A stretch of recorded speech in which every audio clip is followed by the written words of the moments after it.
దేవుని దగ్గర నీకెప్పుడు పాజిటివ్ ఎనర్జీయే ఉంటుంది. హల్లెలూయా. లోకమంతా కలవర పెడితే దేవుడు కలవర పెట్టడు.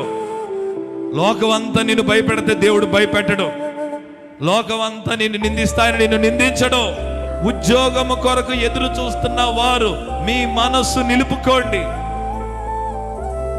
ఆర్థిక పరమైన ఇబ్బందులతో నలిగిపోతున్న వారు మనస్సు నిలుపుకోండి.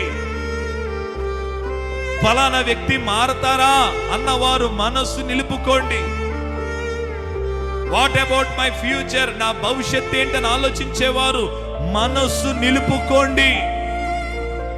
ఇలాగే ఉంటే నిజంగా రేపన్న రోజు నా పరిస్థితులు మారతాయా అన్నవారు మనస్సు నిలుపుకోండి. చాలా పోరాటాలు ఉంటాయి. దాన్ని ఎలా జయించాలి, ఎలా సాధించాలి, ఎలా నిలబెట్టుకోవాలి, ఎలా పోరాడాలి, ఎన్ని ఒత్తిళ్ళు ఉంటాయో అని ఒక సత్యం చెప్తున్నాను వినండి.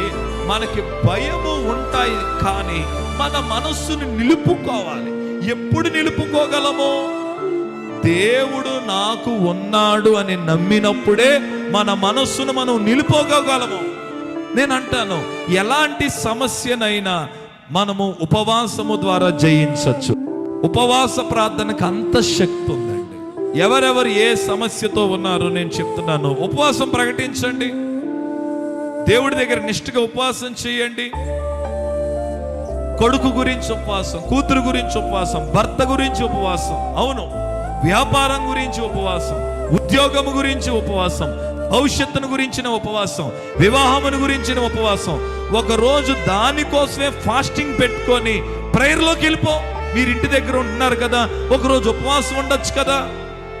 ఉపవాసం ఉండి, నా భర్త బయటకు వెళ్ళిపోయాడు, నా పిల్లలు లేరు, నేను ఉపవాసం ఉండి ప్రార్థన చేస్తాను, కేవలం నేను నా కుటుంబం గురించి ప్రార్థన చేసుకుంటాను, ఒక్క పూట ఉపవాసం చేయొచ్చు కదా. నీ ప్రార్థన ఎక్కడ తగలాలో అక్కడ తగులుద్దామేనానండి.